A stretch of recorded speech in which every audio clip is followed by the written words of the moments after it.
प्रभु भावधरे आप प्रभु जो नाम न धामे आप प्रभु जो नाम न धामे प्रभु बलवंता बहु नाम हरे प्रभु बलवंता बहु नाम हरे वंदन करे प्रभु भावधरे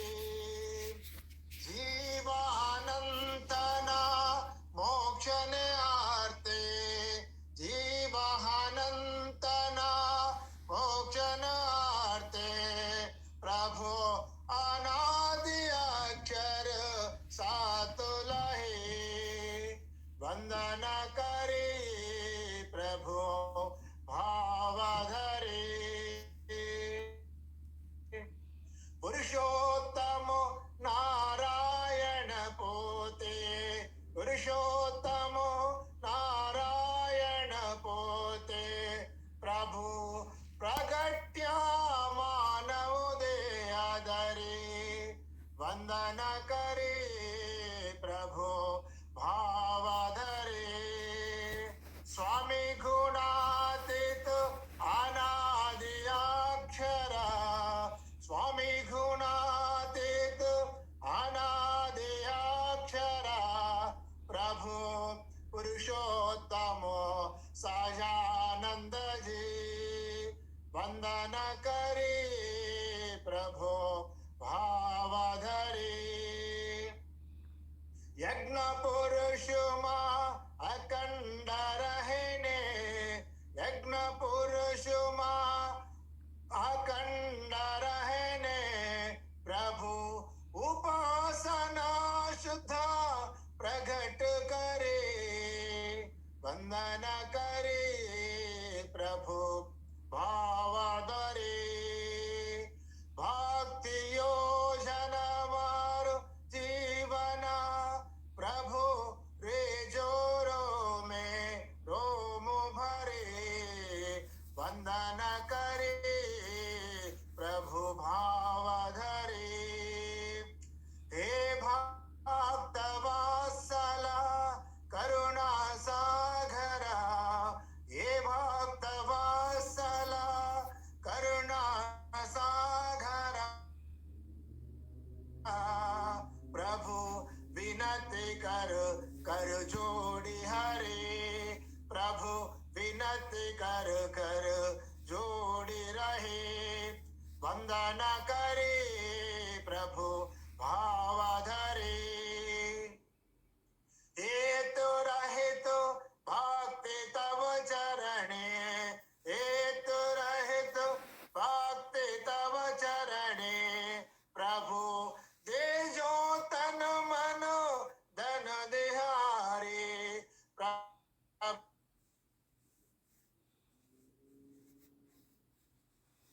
प्रभु देहान धन दे प्रभु भावधरे स्वामी नारायण श्री सहजानंद जी स्वामी नारायण श्री सहजानंद जी वंदन करे प्रभु भावधरे वंदन करे प्रभु भावधरे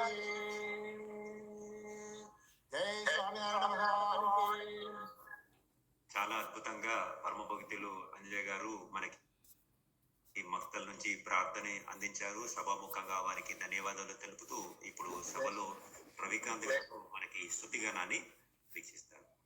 రవికాంత్ గారు ఉన్నారా? రవికాంత్ గారు జాయిన్ అవ్వలేదనుకుంటా. స్తుతిగానాన్ని మనం వీక్షిద్దాం. శ్రీమత్ సద్గుణిశాలినం చిది చిది వ్యాప్తం చిది కృతిం జీవే సాక్షర ముఖ్యవతారాదీపం ధ్యేయం శ్రీ పురుషోత్తమ మునివరై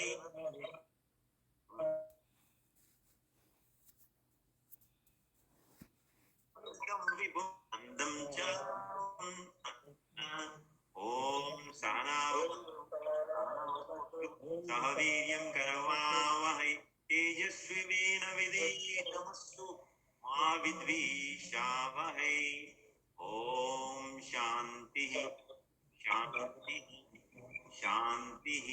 गुणातीतो अक्षर ब्रह्म भगवान् पुरुषोत्तमः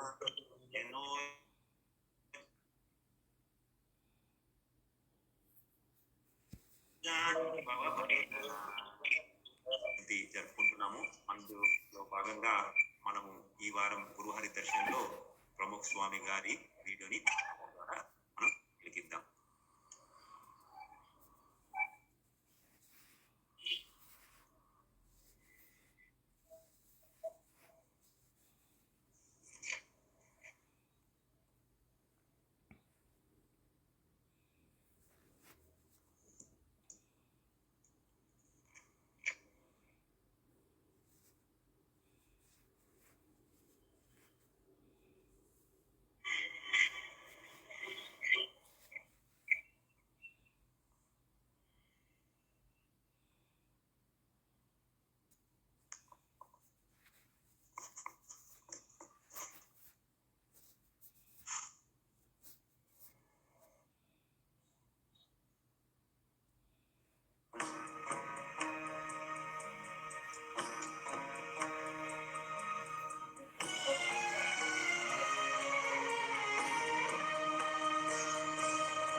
दीना होता प्रमुख स्वामी भल करवा हमेशा जानू।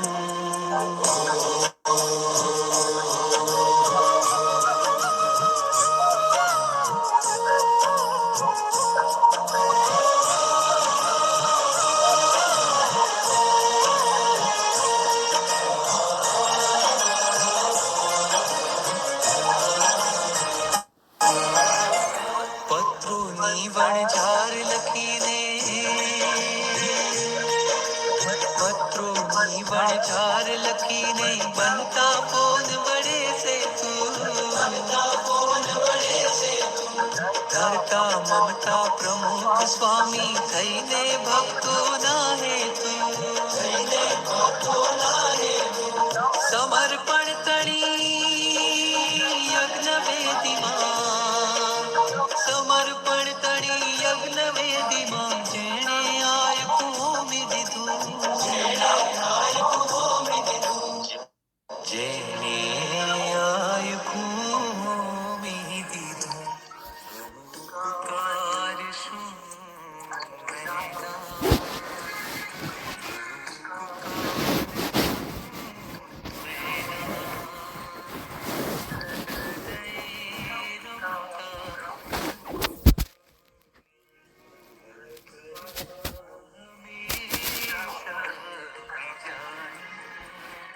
દેવને દમતા પ્રભુ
विश्वे वैदिकधर्ममर्ममहिमा सत्सङ्गविस्तार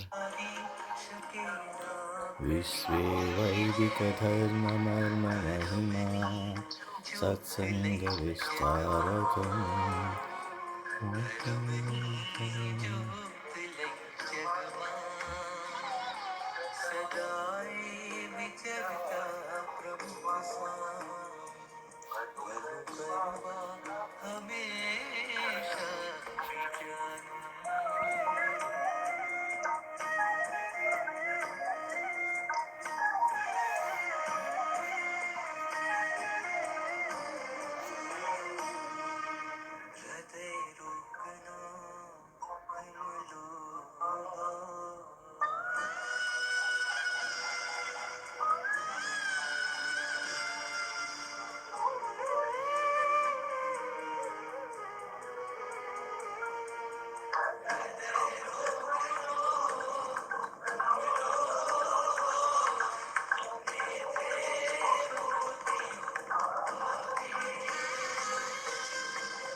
सौम्यमुखारविन्दसरलम् नेत्रेयमेवर्षणम् निर्दोषं महिमामयं सुहृदयम् शान्तं समं निश्चलम् निर्माणं मृदु दिव्यभावसततम्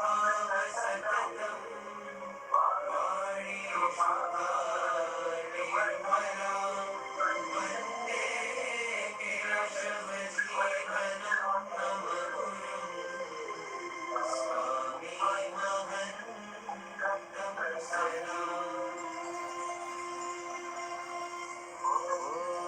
श्री अक्षर पुरुषोत्तमाय भक्तमण्डलसहिताय ब्रह्मस्वरूपाय प्रमुखस्वामी महाराजाय प्रकटब्रह्मस्वरूपाय महन्तस्वामी महाराजाय च इमं मन्त्रपुष्पाञ्जलिं समर्पयामि।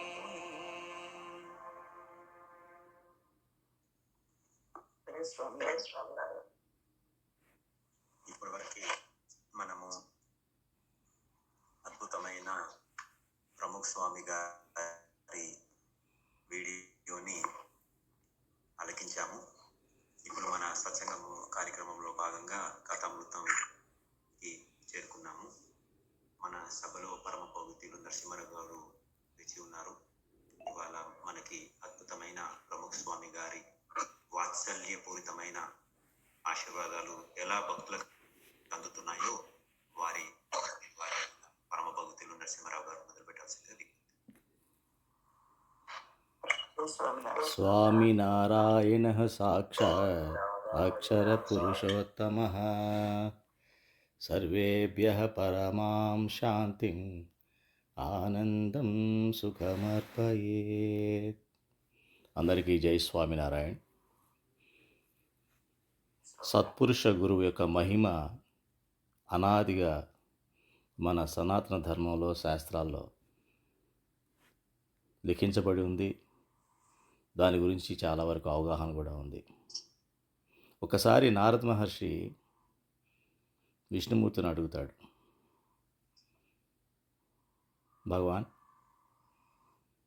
సత్పురుషుణ్ణి దర్శనం వలన ఏమిటి అంత ప్రయోజనం ఏముంటుంది అని. దానికి సమాధానంగా చిరునవ్వు నవ్వుతూ విష్ణుమూర్తి అంటారు, అక్కడ ఫలానా ఊళ్ళో ఒక పేడలో ఒక పురుగు ఉంది, ఒకసారి వెళ్ళి ఆ పురుగుని అడిగిరా, సమాధానం దొరుకుతుంది అని చెప్పారు. అప్పుడు నారద మహర్షి, ఇదేమిటి, నేను అడిగిన ప్రశ్న ఏమిటి, పురుగు చెప్పడం ఏంటి జవాబు అనుకుంటూ, పరమాత్మ చెప్పిన తర్వాత సంశయం ఏముంటుంది, సంశయాత్మ వినశ్యతే, సంశయం అయితే లేదు కానీ కించిత్ అనుకున్నా కూడా దాని అక్కడికి వెళ్ళాడు.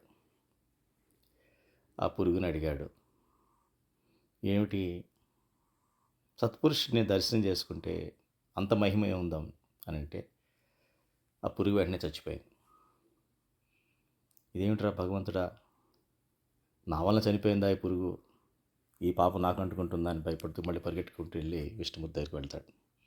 పరుగును వెళ్ళేటప్పటికీ విష్ణుమూర్తి ఏమైందంటే, స్వామి మీరు అడిగారని చెప్పి నేను అడిగాను, కానీ ఆ పురుగు చనిపోయింది అంటే, అవునా, సరే ఆ పక్కనే ఊళ్ళో చిలుక ఒకటి ఉంది, వెళ్ళి ఆ చిలుకని అడిగిరా, చెప్తుంది సమాధానం సార్ గ్యారంటీగా అంటే, సరే అని అక్కడికి వెళ్ళి చిలుకని, సత్పురుష దర్శనం వల్ల వచ్చేటువంటి అంత మహిమ ఏముంది చెప్పమంటే ఆ చిలుక చనిపోతుంది.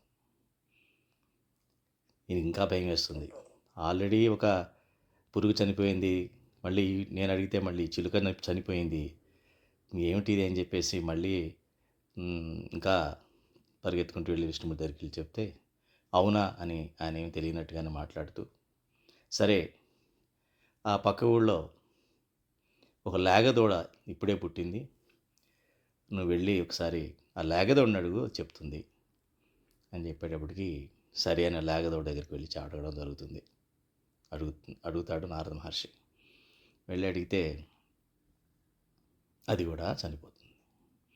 ఇది ఆయనకు ఒక్కసారిగా గోహత్యాపాతం కూడా చుట్టుకుంది ఏమిటి నాకు అని అనుకుని ఆందోళనగా మళ్ళీ విష్ణుమూర్తి దగ్గరికి వెళితే, అలా జరగదే. సరే అయితే ఒక పని చేయి, ఆ రాజ్యానికి రాజుగారికి ఇప్పుడే ఒక కొడుకు పుట్టాడు లేక లేక. ఆ చిన్న బాలుడు ఖచ్చితంగా నీకు చెప్తాడు, ఎందుకంటే పసిపిల్లలు దైవాంశ సంభూతులు అంటారు కాబట్టి ఆయన ద్వారా నీకు సమాధానం దొరికే అవకాశం ఉంది, తప్పకుండా నీకు అవకాశం అక్కడ దొరుకుతుంది సమాధానం వెళ్ళు అని. అలాగే ఇదేమిటి రాజుగారి అబ్బాయి ఇలాగ అక్కడ ఏం జరిగితే ఏమన్నా తన పరిస్థితి ఏమిటి అని అనుకుంటూ వెళ్ళి అక్కడ అడిగేటప్పటికి ఆ పిల్లాడు కూడా నవ్వుతూ చెప్తాడు, స్వామి నేను పురుగ్గా ఉన్నప్పుడు మీ దర్శనం అయింది, ఆ తర్వాత చిలుకగా నా జన్మ వచ్చింది, ఆ తర్వాత ఉత్తమ జన్మ లేగదోడుగా వచ్చి పుట్టాను, ఇప్పుడు ఇంకా ఉత్తమ జన్మ రాజకుమారుడిగా పుట్టాను, ఇది సత్పురుషుని మహిమ, ఎంతకన్నా మహిమ ఏముంటుంది అని చెప్పేసి. అంటే ఒక సత్పురుషుని యొక్క మహిమ ఎంత ఎంత ముఖ్యమైనది, జీవితంలో ప్రతివారికి ఎంత ఆదర్శప్రాయమైనది అన్నది ఆ ఒక్క దర్శనంతోనే మనలో వచ్చేటువంటి ఎంత ఉత్తమ ఫలితాలు మనకి ఎన్నో జన్మల్లో రానివి వస్తాయన్న విషయాన్ని మనం దీని తెలుసుకున్నాం. ఇట్లాగే మనకి ఇంకా తెలుసు, నారద మహర్షి వలన ఒక చిన్న పిల్లవాడు ఇంటిలో భంగపడితే వారి తల్లికి తనకు జరిగిన అవమానాన్ని వాళ్ళ తల్లిని ప్రశ్నిస్తే ఆ తల్లి ఏం చెప్తుందంటే, ఏం చేస్తావు నాయనా, మన పరిస్థితి ఇట్లా ఉంది, మనం పడాల్సిన వాళ్ళమే అంటే, అదేమిటి అంతకన్నా దారి లేదా అంటే, పరమాత్మ ఒక్కడే శరణ వేడాలి, ఆయన శరణ వేడితే మనకు అన్ని శాంతి అంతా బాగుంటుంది, ఆనందం మన సొంతం అవుతుంది అంటే, ఆ దివ్యానందం ఒకటే మనకి ఆఖరి పరిష్కారం అని చెప్పేటప్పటికి తను తెలిసి తెలియని పసి వయసులో అడవిలోకి వెళుతూ ఉంటే నారద మహర్షి ఎదురే, ఎక్కడికి వెళుతున్నావు బాబు ఇంత చిన్న వయసులో అంటే, పరమాత్మని నేను ప్రసన్నం చేసుకోవడానికి అప్పుడుగా నాకు ఆనందం కావాలని అంటే, సరే అన్నప్పుడు ఆయన నారద మహర్షి చెప్తారు, దానికి నువ్వు తపస్సు చేయాలి అలాని నామ జపం చేసే విధం చెప్పి పంపిస్తారు. మనకు తెలిసి ఈ కథ ధ్రువుడి కథ, నారద మహర్షి కథ. అంటే ఒక బాలుడికైనా, ఒక యువకుడికైనా, ఒక మంచి పండితుడు తీసుకున్నట్లయితే వ్యాస మహర్షి ఏం చేశారు, పురాణాలన్నీ వేదాలన్నీ కూడా విభజించి వేదవ్యాసుడిని పేరు తెచ్చుకున్నారు ఆయన.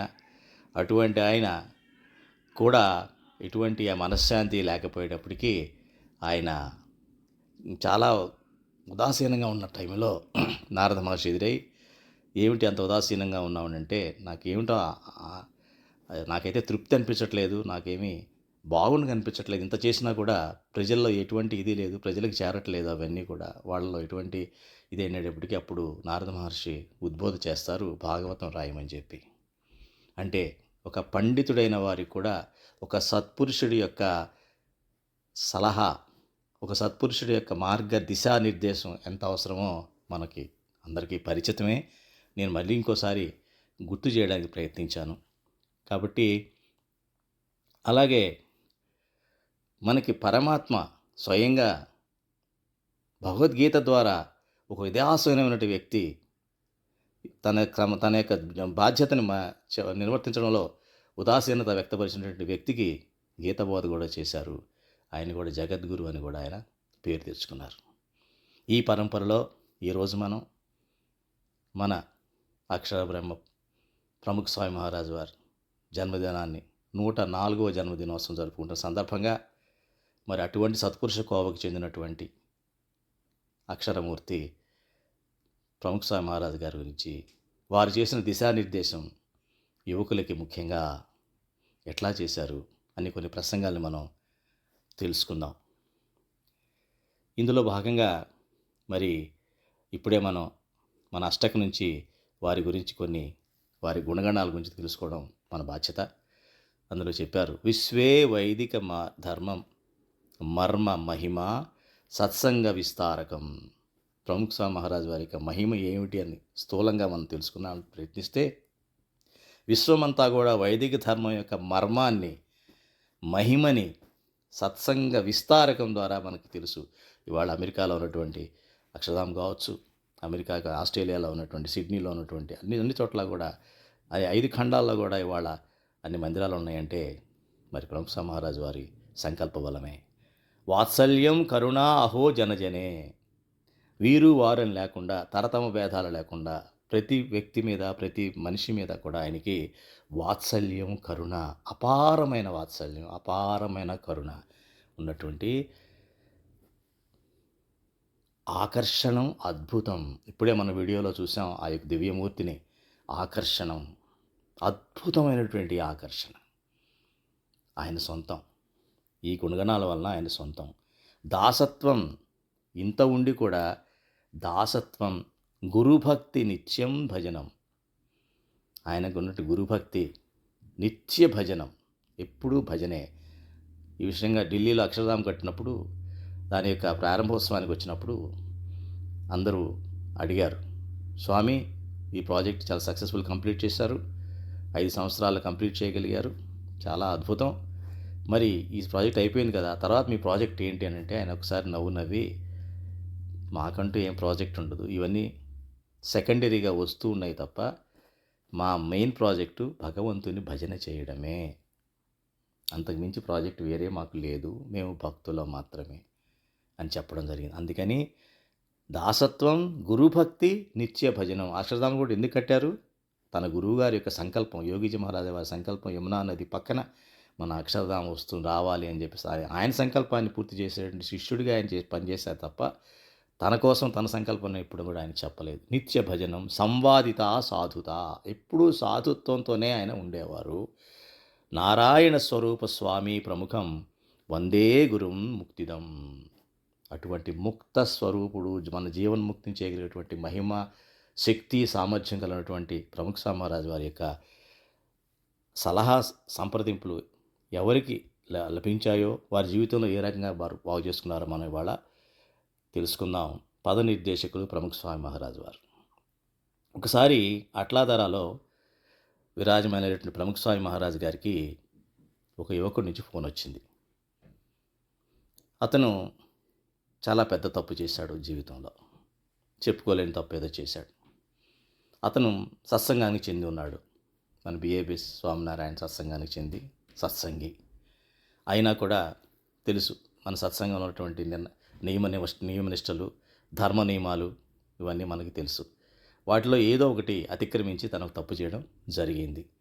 అయితే ఆ మండలకు సంబంధించినటువంటి సాధువు ఎవరైతే ఉన్నారో వారు ఆ విషయాన్ని మన ప్రముఖ మహారాజు గారికి చెప్పారు. ఇప్పుడు ఫోన్లో మాట్లాడుతున్న అబ్బాయి ఈ మండలానికి చెందినవాడు, అతను ఫలానా తప్పు చేశాడు, అందుకని అతను చాలా బాధపడుతున్నాడు, మనసులో ప్రియతమైనటువంటి పశ్చాత్తాపడుతున్నాడు, తమ దగ్గర నుంచి క్షమ కోరుకుంటున్నాడు అని చెప్పేసి చెప్పడం జరిగింది. అంటే ఒక గిల్టీ కాన్షియస్ అంటారు. ఇప్పుడు మన ఆధునిక పరిభాషలో చెప్పాలంటే ఇవాళ చాలామందికి వస్తున్న ప్రాబ్లం ఏంటంటే గిల్టీనెస్. ఆ గిల్టీనెస్ కాన్షియస్గా ప్రముఖ మహారాజు ఏం చెప్పారు తెలుసా? అప్పుడు ఆయనకి ఒకటికి ఫోన్లో చెప్తే ఏమన్నారంటే, దారి తప్పడం అన్న దాని యొక్క స్వభావమే అది ఒక్కసారి కనుక తప్పు చేసినట్లయితే ఆ యొక్క మనోవృత్తి దాని వెనకాలే వెళ్ళిపోతూ ఉంటుంది. ఆ రకంగా జీవితం నాశనం అయిపోతుంది. ఆ లైన్లో వెళ్ళిన తర్వాత ఇది తప్పు అది తప్పు అని భేదం ఉండదు. తప్పుల పరంపర నడుస్తూనే ఉంటుంది. దొంగతనం చేసినా చేయొచ్చు, వ్యభిచారం చేసినా చేయొచ్చు, ఏదన్నా చేసే పరిస్థితి ఏర్పడిపోతుంది. నువ్వు మీ తండ్రి గారు కూడా సత్సంగులు, స్వామినారాయణ సత్సంగులు, యోగి బాపా స్వామినారాయణ వీరి యొక్క పేరు ఖరాబు చేసేలా మనం ఎటువంటి పని చేయకూడదు. ఎందుకంటే నువ్వు సత్సంగుల కుటుంబంలో పుట్టావు కాబట్టి జరిగింది ఏదో జరిగిపోయింది, ఇంకా దాని విషయాన్ని నువ్వు మర్చిపో అంటే అప్పుడు యువకుడు అంటాడు, అంత ఈజీగా చెప్పినగానే నాకు అలా లేదు, నాకు అట్లా తప్పు చేయాలని మనసులో లేకపోయినా సరే నా ద్వారా ఆ తప్పు జరిగిపోయింది, నన్ను క్షమించండి స్వామి అని అంటే ప్రముఖ స్వామి వారు అంటారు, ఇప్పుడు దృఢంగా ఉండు. ఎంత దృఢంగా ఉండాలంటే మరణం ఆసన్నమైనా సరే పక్కకి, ఆ దృఢత్వం నుంచి పక్కకి తొలగకూడదు. ఆ దారి నుంచి పక్కకి ధర్మం తప్ప పక్కకి తొలగకూడదు అని చెప్పేసినప్పటికీ ఆ యువకుడు అన్నాడు, నాకు మరి నేను చేసిన తప్పుకి ఏదన్నా ప్రాయశ్చిత్తం నాకు చెప్పండి, అప్పుడు నన్ను నేను శిక్షించుకుంటే తప్ప నాకు ఆ బాధ తీరేలా లేదంటే అప్పుడు ప్రముఖ మహారాజ్ చెప్తారు, ఒక 5 నుంచి 7 ఉపవాసాలు చెయ్యి, కానీ ఆ చేస్తున్నప్పుడు ఉపవాసం ఒకటి చేసేసాను కదా, ఉపవాసం కోసం చేసినట్టు కాదు, ఒక ప్రతిజ్ఞ తీసుకో, మళ్ళీ అటువంటి దారిలోకి, చెడు దారిలోకి నేను ఎప్పుడూ వెళ్ళను అని చెప్పేసేసి చెప్పుకో, నీకు భగవంతుడు బలం ఇస్తాడు, ఆ నిలబడడానికి కావాల్సిన బలం భగవంతుడు ఇస్తాడు. ప్రస్తుతం నీ కర్తవ్యం, నువ్వు విద్యార్థివి కాబట్టి విద్య మీద కేంద్రీకరించి ఏకాగ్రతగా బాగా చదువుకో, ఇలాంటివన్నీ అటు ఎక్కడైతే ప్రోత్సాహం నీకు ఎవరైతే ప్రోత్సహించారో, ఏ పరిస్థితుల్లో అయితే నా పని చేయడం జరిగిందో అటువంటి ప్రోత్సాహకుల దగ్గరికి కానీ, అటువంటి పరిస్థితులు కానీ మధ్యలోకి నువ్వు వెళ్ళవద్దు అని చెప్పడం జరిగింది. కాబట్టి చూడండి, అతనిలో ఉన్నటువంటి బాధ ఒక్కసారిగా ముళ్ళు తీసినట్టుగా పోయింది. గుండె పైన ఉన్నటువంటి బరువు చిన్న ముళ్ళు తీసినట్టుగా అయిపోయింది. అంతేగాని అబ్బాయి తప్పు చేశాడా, అదేంటి మన సంప్రదాయంలో ఉండి ఇలా తప్పు చేయడం ఏంటి అని తిట్టడం కానీ, కోపడడం కానీ, ఆవేశపడడం కానీ, ఇంకోలా వాళ్ళని ట్రీట్ చేయడం కానీ చేయలేదు. ఒక వ్యక్తిని, పతనమైపోతున్న ఒక వ్యక్తిని, ఇంకో దారి లేదు, దిక్కుతోచని పరిస్థితిలో ఉన్న ఒక వ్యక్తిని, ఒక యువకుడిని, ముఖ్యంగా భవిష్యత్తు బంగారంగా ఉన్నటువంటి ఒక యువకుడిని పథనిర్దేశం చేయడంలో మంచి ప్రేరణ దొరకడం అన్నది మనం తెలుసుకోవాలి. అలాగే ఒక యువకుడికి ఒక రకమైనటువంటి డిప్రెషన్ లాంటి ఆలోచన వచ్చింది.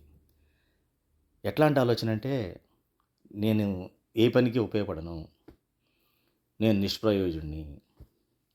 నిష్ప్రయోజకుడిని, ఈ ప్రపంచంలో ఉండదగిన వాడిని కాను, ఇలాంటి మనసులో రకమైనటువంటి డిప్రెషన్ అని చూసారా, సూసైడల్ టెండెన్సీ వస్తుంది జనరల్గా ఈ రోజుల్లో. అటువంటి టెండెన్సీ ఆయనకి మనసులో కుదిపేస్తూ ఉండేది. అప్పుడు అందరూ అతన్ని బేకార్గాడ్రా ఇతను అని ప్రతి వాళ్ళు కూడా తీసిపడేసినట్టుగా ఉండేది అతనికి సమాజంలో గౌరవం. అప్పుడు ప్రముఖ స్వామి మహారాజ్ గారు అతను ఎప్పుడైతే తనకి అలా వచ్చాడో, ప్రముఖ స్వామి మహారాజ్ ఏం చెప్పారంటే, భగవంతుడిది, సత్పురుషుడిది, ఇద్దరి కరుణ దయ నీ పైన ఉన్నాయి, నువ్వు హాయిగా ముందుకు వెళ్ళగలుగుతావు. మనస్సు అన్నది చాలా చెడ్డది. మనసులో వచ్చిన అభిప్రాయాన్ని నువ్వు ఏదో శిలాశాసనంగా తీసుకొని దానికి అంకితం కావద్దు, దానికి బలమే వద్దు. నీ మనసులో వచ్చినటువంటి దుర్బలమైన ఆలోచనలకి బలం చేకూర్చొద్దు. ఇప్పుడు కూడా నువ్వు వాటిని వదిలేసేసి, భగవంతుడు, సత్పురుషుడు యొక్క దయ నీ పైన ఉన్నది కాబట్టి అది వారు నీకు మంచి ఫలితాలని ఇచ్చేవాళ్ళు, గుర్తుపెట్టుకో. ఎప్పుడు కూడా తప్పుడు ఆలోచనలు చెయ్యకు. అందరూ పనులు చేస్తారు, నువ్వెందుకు చేయలేవు? అందరూ సమర్థులు ఉన్నప్పుడు నువ్వెందుకు సమర్థుడు కావు? వాళ్ళు మనుషులే, నువ్వు మనుషులే కదా. నీకు కూడా బలం ఉంది, కానీ ఆ బలం, శక్తి నీకు తెలియటం లేదు, నీ మనసులో వచ్చినటువంటి ఆ తెర మూలంగా.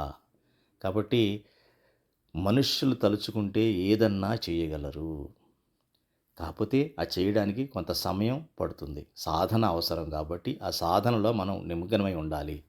అంతేగాని నిమ్మనమైనటువంటి, బలహీనమైనటువంటి ఆలోచన మనం ఎప్పుడు చేయకూడదు.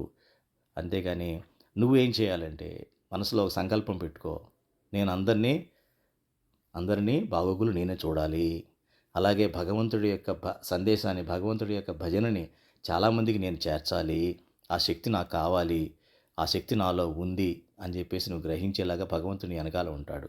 ఎప్పుడు ఆనందంగా ఉండు, ఎప్పుడు ఆనందాన్ని కోల్పోకు. ఆనందం నీ హక్కు, జన్మ హక్కు. ఆనందం ఎవరో వచ్చి వచ్చేది కాదు, ఎవరు తీస్తే పోయేది కాదు. కాబట్టి దీనివల్ల జరిగేది ఏం లేదు, ఇప్పటివరకు జరిగింది. నీ మనసుకు మాత్రం విలువ ఇవ్వకు. నువ్వు భగవంతుడిని, సంతుని యొక్క ప్రేమ నీ మీద ఉంది, ఆ విషయాన్ని గుర్తుపెట్టుకో, ఎప్పుడు మర్చిపోకు. ఆ బలాన్ని, ఆ శక్తిని ఉపయోగించుకొని ముందుకెళ్ళు. కాబట్టి ఈ భూమిపైన వచ్చింది ఏడవడానికి రాలేదు మనం. కాబట్టి ఇంట్లో వాళ్ళందరితో, వాళ్ళు ఎవరెలా నిన్ను ట్రీట్ చేసినా సరే వాళ్ళందరితో కూడా కలిసిమెలిసి ఉండు. అలాగే ఎందుకంటే ఇప్పుడు పడడం అనేది సాధ్యం. కింద పడిపోవడం అనేది తప్పేం లేదు. కింద పడి ఉండిపోవడం తప్పు. కింద పడ్డ ప్రతిసారి పైకి లేచి మళ్ళీ మన నడక మనం ప్రారంభిస్తాం. మన ప్రయాణం ప్రారంభిస్తాం.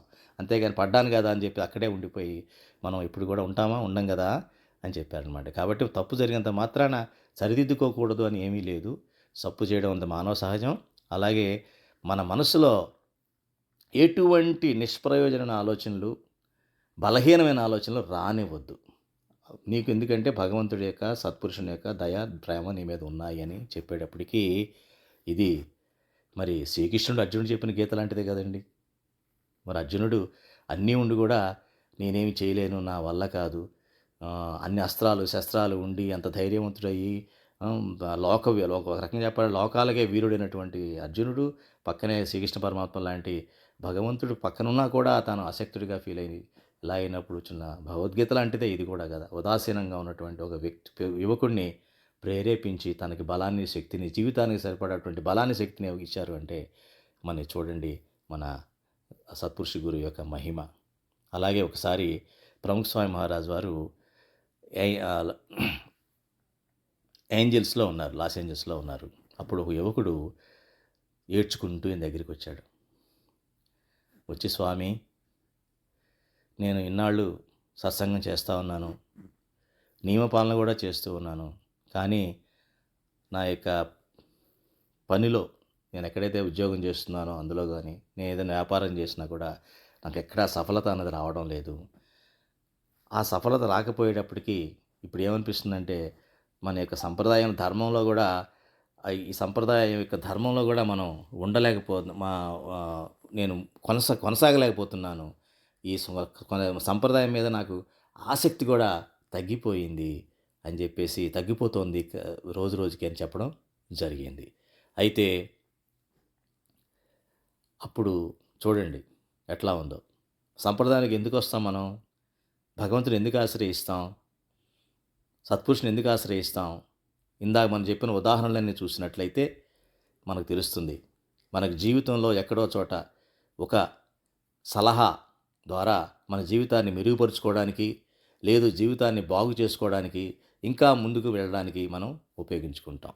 అంటే దాని మీద ఆసక్తి పోయింది అని ఆయన చెప్తున్నారంటే, ఆ పిల్లవాడు దాని అర్థం ఏమని చెప్తారంటే, ఆక్సిజన్ మీద ఆసక్తి లేదండి ఎట్లా? ఆక్సిజన్నే మనకు ప్రాణాన్ని ఇస్తుంది కదా. అటువంటి ప్రాణం ఇచ్చే ఆక్సిజన్ మీదే నాకు అందట్లేదు అంటే అలాంటి భావన కింద మనం తీసుకుంటే అప్పుడు అప్పుడు ఆ యొక్క పిల్లవాడు శ్రద్ధ పోయిందని చెప్పేసి ప్రముఖ స్వామి మహారాజు ఆ వ్యక్తికి ధైర్యాన్ని ఇస్తూ ఇలా చెప్పారన్నమాట. ధర్మం సంప్రదాయంలో ఉన్న ఆసక్తి పోగొట్టుకోవాల్సిన, శ్రద్ధ పోగొట్టుకోవాల్సిన అవసరం నీకేముంది? నువ్వు చాలా విన్నావు కదా, కథావార్తలన్నీ విన్నావు కదా. పాండవులు ఎన్ని కష్టాలు పడ్డారు. పాండవుల పక్కనే ఎవరున్నారు? శ్రీకృష్ణ పరమాత్మ ఎప్పుడు ఉండేవాడు. సో కష్టాలన్నవి ప్రారంధం కొద్దీ వస్తూ ఉంటాయి. సో ప్రారంధం అన్నది భగవంతుడి యొక్క ఇచ్చ, ఎవరి వలన కాదు. భగవంతుడు ఇచ్చినటువంటి ప్రారంధమే చెప్పిన ఆయన ఇష్టమే నా యొక్క ప్రారంధం కింద జీవితంలో అనుభవించాలి అని అనుకున్నప్పుడు అప్పుడు నీకు ఆ యొక్క అదంతా కూడా ఆ భావన నీకు రాదు అని చెప్పడం జరుగుతుంది. అలాగే దాదాకాచర్ విషయం కూడా చెప్పారు. దాదాకాచర్ విషయం చాలా కొత్తమంది ఉన్నారు కాబట్టి చాలామంది అర్థం కాదు. అది కూడా ఒక సందర్భం ఉంది. అంటే భక్తులు అన్న వాళ్ళకి కష్టాలు రావా? వస్తాయి. కష్టాలు అన్నది ప్రతి మనిషికి వస్తాయి. కష్టాలు ప్రారంధ శరీరమే ప్రారంధ శరీరం. అటువంటి శరీరం వచ్చినప్పుడు మరి మనకి ఆ కష్టాలు అన్నది సహజం. అయితే ఆ కష్టాలు అన్నది భగవంతుడి యొక్క ప్రారంధమే, ఆయన కోరిక వల్లనే నా ప్రారంధం అనుభవిస్తున్నాను అని అనుకోవాలి తప్ప దాన్ని వేరే రకంగా మనం అనుకున్నట్లయితే భగవంతుడి మీద శ్రద్ధ తగ్గిపోతుంది. భగవంతుడి మీద శ్రద్ధ తగ్గడం వల్ల మనకి ఏమైనా సంతోషం పెరుగుతుందా? జీవితంలో ఆనందం ఏమైనా పెరుగుతుందా? దుఃఖం పెరుగుతుంది. ఇంకా దుఃఖం పెరుగుతుంది. మరి దానివల్ల ఏమిటి ప్రయోజనం అని చెప్పేసి ప్రముఖ మహారాజు దానికి అర్థమయ్యే భాషలో చెప్పేటప్పటికీ అతనిలో ఉన్న ఉదాసీనత మొత్తం పోయింది. అట్లా ఒకసారి ప్రముఖ మహారాజు ముంబైలో ఒక నివాసంలో ఉన్నప్పుడు అక్కడ రాజన్ గ్రోవర్ అనేటువంటి ఒక వ్యక్తి, ఒక అపరిచిత వ్యక్తి కుర్రాడు అనమాట, అపరిచిత యువకుడు. అతను కళ్ళంట నీళ్లు పెట్టుకుంటూ వచ్చేటప్పటికి అతనికి ఎట్లా ఉందంటే, నేను చండీగఢ్ నుంచి వచ్చాను స్వామి, నా తల్లిదండ్రులే నన్ను మోసం చేశారు, అంటే నన్ను అసహించుకుంటున్నారు, నేను వాళ్ళకి పడట్లేదు. అలాగే నేను గ్రాడ్యుయేట్ అయ్యి కూడా ఏదో కారణాల వలన నిరాశలోనే ఉంటున్నాను తప్ప ఎప్పుడు నాలో ఉత్సాహం అనేది ఉండట్లేదు. నేను ఇంటి దగ్గర నుంచి బయటకు వచ్చేసాను.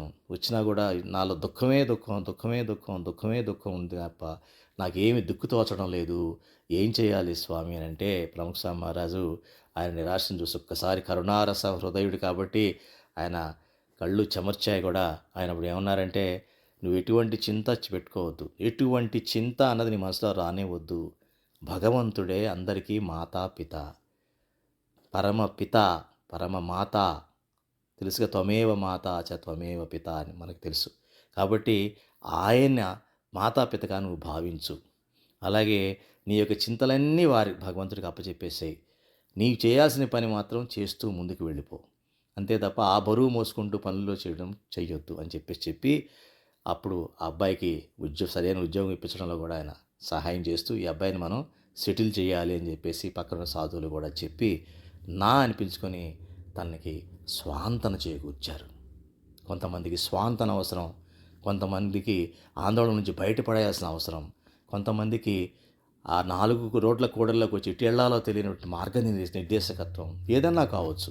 వీడన్నింటినీ కూడా సత్పురుషుల సహాయం అమూల్యమైనదనే విషయం మనం తెలుసుకోవాలి. ఒకసారి అహ్మదాబాద్లో ఒక యువకుడు ప్రముఖ స్వామి మహారాజ్ దగ్గరికి వచ్చి ఆయన కూడా తన దుఃఖాన్ని వ్యక్తపరుస్తూ, మా పినతండ్రి ఉన్నాడు స్వామి, నన్ను భయపెట్టేస్తున్నాడు, మమ్మల్ని, మా ఫ్యామిలీ మొత్తాన్ని. ఏమిటంటే ఒక దీపం తీసుకొచ్చి, ఇది మంత్రదీపం, దీన్ని నేను కనుక ఇలాగా ఉల్టా ఇలా తిప్పానంటే మొత్తం మీరంతా నాశనం అయిపోతారని చెప్పేసి మమ్మల్ని భయపెడుతున్నాడు అని చెప్పేసి అనేటప్పటికి చేతబడిలాగా అనమాట. ఇలా భయపెడుతున్నాడు అనేటప్పటికీ అది విని ప్రముఖ స్వామి మహారాజు గారు ఒక చేత్తో కుర్రాడి మీద భుజం మీద తడుతూ ఒకటి అన్నారనమాట, ఒక దీపం కాదు 17 దీపాలని వెనక్కి తిప్పమను, ఏం కాదు అని చెప్తూ, అదే కాదు 1000 దీపాలు వెనక్కి తిప్పినా కూడా నేనేం భయపడినని చెప్పు. ఎందుకు అంటే మీ భార్యకి కూడా చెప్పు, ఏమీ అవ్వదు అని చెప్పు, భయపడాల్సిన అవసరమే లేదు. వ్యర్థమైనటువంటి భయంతో అహితమైనవి జరుగుతాయి. అనవసరమైన భయాలతో మనకి అహితమైనటువంటి విషయాలు మనలో చొరబడతాయి. కాబట్టి ఎవరి చేతిలోనూ ఎవరిని చంపడం అన్నది ఎవరి చేతిలోనూ లేదు, ఒక భగవంతుడికి తప్ప. అంతా సర్వకర్త హర్త పరమాత్మ తప్ప ఎవ్వరూ వల్ల కాదు, ఎవరు ఏమి చెయ్యలేరు అని చెప్పేసి ఆ పిల్లవాడికి అక్కడ అభిషేక జలం కొంచెం ఇచ్చి, ఈ జలాన్ని తీసుకెళ్ళి ఇంట్లో చల్లుకో, ఏం కాదు, నువ్వు మాత్రం భయం పెట్టుకోవద్దు, వాడిని ఏమన్నా చేసుకొని నువ్వు పరమాత్మనే నమ్ముకో, పరమాత్మ సత్సంగాన్ని రెండింటినీ పూర్తిగా నమ్ముకో అని చెప్పేసి ఆయన ఇవ్వడం జరిగింది. అంటే ఏంటనమాట, ఎంత భయానికి లోనైపోయారో ఉంటాడో అప్పటివరకు ఆలోచించండి. ఎంత రోధించుకుంటూ వచ్చాడు అంటే, మన సత్పురుషుడు తప్ప నాకు గతి లేరు, ఆయన మాత్రమే నన్ను ఒడ్డును చేర్చగలరు అనేటువంటి ఒక భరోసాతో అక్కడికి వచ్చినందుకు, ఆ భరోసాకి 100 రెట్లు భరోసా ఇచ్చి, ఒక దీపాన్ని కాదు 1000 దీపాలని వెనక్కి తిప్పినా కూడా ఏం కాదు, నువ్వు వెళ్ళు అని చెప్పేసినటువంటి భరోసా కుటుంబం మొత్తానికి ఇస్తూ, తన భార్య పిల్లలు అందరూ కూడా ఎంత భయపడిపోయి ఉన్నారో ఇన్నాళ్ళు, ఎంత పీడ అనుభవించారో మనం గమనిస్తే, పీడని కూడా ఒకేసారి ఒక చిన్న ముళ్ళులాగా తీసేటువంటి శక్తి మన ప్రముఖ స్వామి మహారాజు గారికి, మహాస్వామి మహారాజు వారి సత్పురుష గురువులకి ఉన్నది అన్న విషయాన్ని మనం గ్రహించాలి. అలాగే 20 నవంబర్ 2005వ తారీఖున ఢిల్లీ అక్షరధామ్ దర్శనం చేయడానికి గుజరాత్ నుంచి ముముక్షు వచ్చాడు. ఆయన ప్రముఖ స్వామి మహారాజుకి తెలిసిన అతనే. అయితే అతను ఏంటంటే ఎప్పటి నుంచో తెలిసిన అతనే, కానీ చాలాసార్లు ఎప్పుడు కనిపించినా అతనికి షరాబ్ అలవాటు ఉంది, అంటే బాగా డ్రింక్ చేసే అలవాటు ఉంది, ఆ వ్యసనం ఉందన్నమాట, ఆ దుర్వ్యసనం ఉంది. మానేయండి అందరు సాధువులను చెప్తూ ఉంటారు అతనికి, ఉగ్గు కొడుతూ ఉంటాడు, మళ్ళీ మామూలే అనమాట. ఇప్పుడు అక్షరధామ్కి వచ్చినప్పుడు, చూడడానికి వచ్చినప్పుడు కూడా మళ్ళీ పక్కన సాధువులు చెప్పారు, స్వామి ఈయన వచ్చారు, ఆయనకు అలవాటు ఉంది, అది మందు తాగడం అన్నది, అది మానేయమని చెప్తున్నాము, ఆయన అక్షరధామం అంతా చూసేసి వెళ్ళిపోయినప్పుడు మానేస్తానని చెప్పాడంటే, అప్పుడు సంస్థ మహారాజ్ అంటారు, చూసి వెళ్ళడం కాదు, ఇక్కడే అతన్ని ప్రతిజ్ఞ తీసుకోమని చెప్పు అని అతను పిలిచి, నువ్వు నియమం తీసుకో, నేను మళ్ళీ ఇటువంటి వ్యసనంలోకి వెళ్ళను అని చెప్పేసి నియమం తీసుకో అని చెప్పేసి పక్కాగా నియమం తీసుకో, ఆ తర్వాత ఎటువంటి నియమం ఎట్లా తీసుకోవాలి, ప్రమాణం ఎలా చేయాలి? ఇక్కడ నువ్వు నా ప్రాణం పోయినా సరే మళ్ళీ ఆ వ్యసనం నేను లోను కాను అని చెప్పేసేటువంటి నేను నియమం తీసుకొని, దాన్ని చెప్తారు హిందువులు ఏమంటారు, ప్రాణిజాయే పరంతు వచన్ నా జాయే అని చెప్పేసి ఆ రకంగా తీసుకో అని చెప్పేసి చేతిలో జలం వేసి ఆ చేత ప్రతిజ్ఞ చేయించుకున్నారు. అలాగే లండన్లో హరిభక్తుడి యొక్క కొడుకు, ఓ హరిభక్తుడు ఉన్నాడు. వాళ్ళ అబ్బాయికి పునర్వివాహం చేయాల్సి వచ్చింది. అంటే ఫస్ట్ డైవర్స్ అయిపోయింది, ఇంకో మళ్ళీ పెళ్లి చేసిన సంబంధాలు చూస్తున్న టైంలో అప్పుడు ప్రముఖ స్వామి మహారాజ్ చెప్పారన్నమాట వారికి, సరే ఇబ్బంది ఏం లేదు, ఆడపిల్లలు దొరుకుతారు, పెళ్లి చేస్తావు, బాగానే ఉంది. కానీ మళ్ళీ ఇప్పుడు వచ్చే అమ్మాయి నువ్వు ఎలా సెట్ చేస్తావు ఇంట్లో? మీరు పాత స్వభావాలతోనే ఉండి ఆ అమ్మాయి కనుక మీరు కొత్త అమ్మాయిని ఇంట్లో తెచ్చుకున్నట్లయితే ఎటువంటి మార్పు ఉండదు సరికదా, ఇంకా బిగడైపోతుంది, ఇంకా పరిస్థితి ఇంకా దారుణంగా తయారవుతుంది.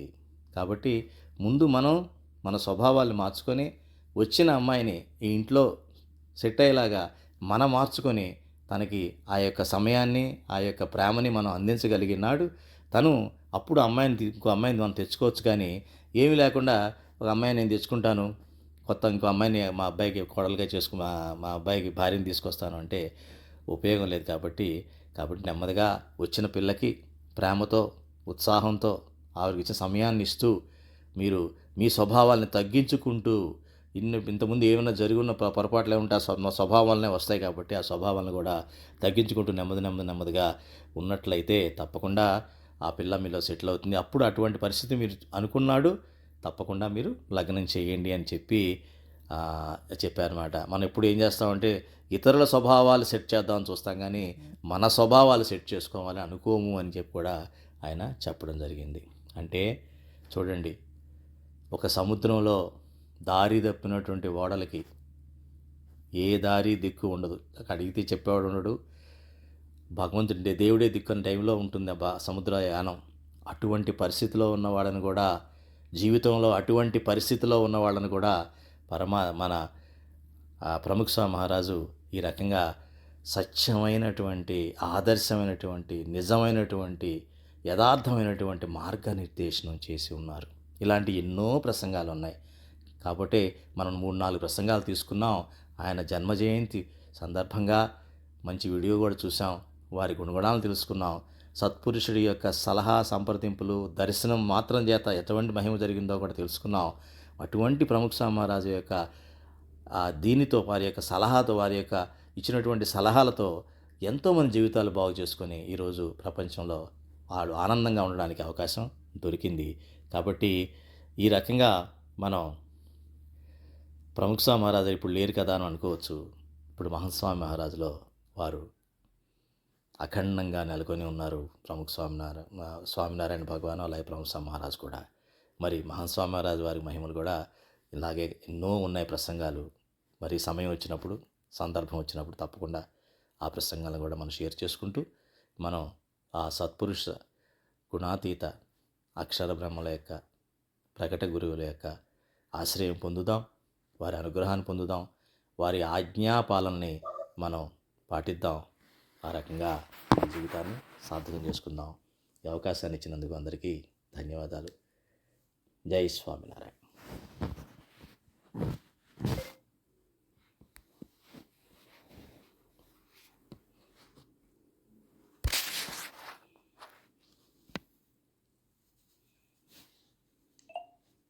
వెంకటేశ్వర గారు,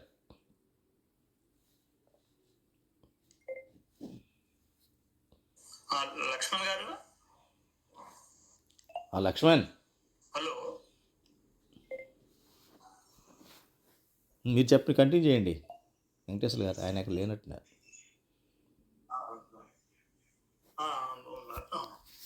శ్రీ స్వామినారాయణ భగవానికి జయ, అక్షర పురుషోత్తమ మహారాజ్ కి జయ, గుణాతీతానంద స్వామి మహారాజ్ కి జయ, ప్రముఖ స్వామి మహారాజ్ కి జయ, महंत स्वामी महाराज की जय, सूरत अक्षरधाम महोत्सव की जय.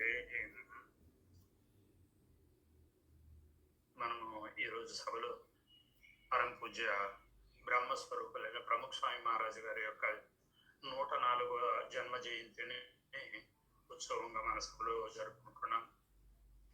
ఒక కవి ప్రముఖ్ స్వామి మహారాజ్ యొక్క మీద ఒక కీర్తన రాశారు.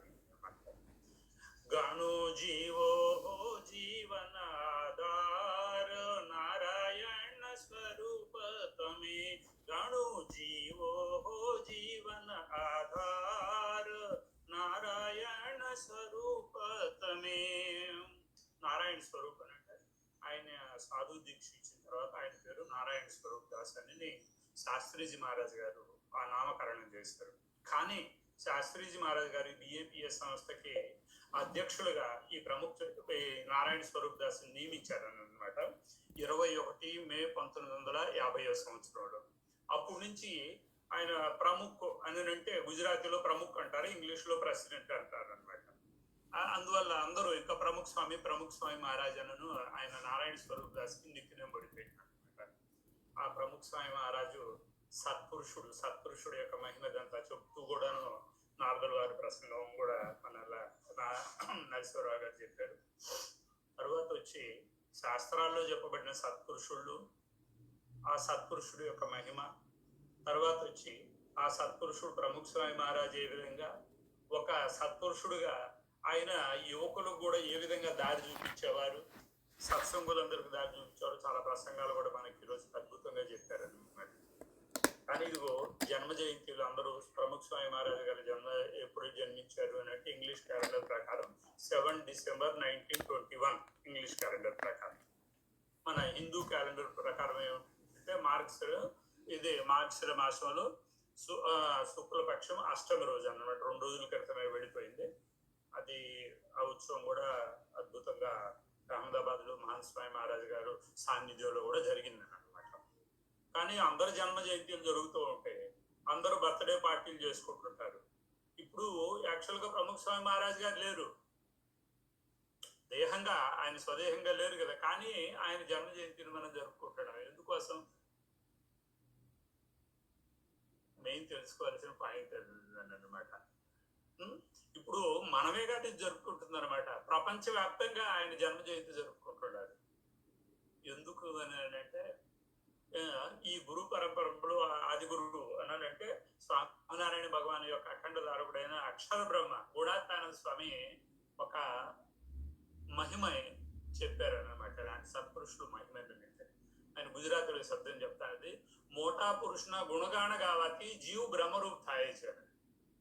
అంటే మోటా పురుషుడు ఇంతటి పెద్దవాళ్ళు, ఇలాంటి హై లెవెల్లో ఉన్న సాధువులు, భగవంతుడిని అఖండ వాళ్ళలో నివాసం ఉంచుకోగలిగే సాధువుల యొక్క గుణాలు కానీ మనం చెప్పుకుంటూ ఉంటే గుణగాన కావాలి. గుణాలు కానీ మనం చెప్పుకుంటూ కానీ ఉంటే, వింటూ ఉంటే, వాటిని మననం చేసుకుంటూ ఉంటే మనలో భక్తి ఉదయం అయిపోయి మనం భగవంతుడమయం.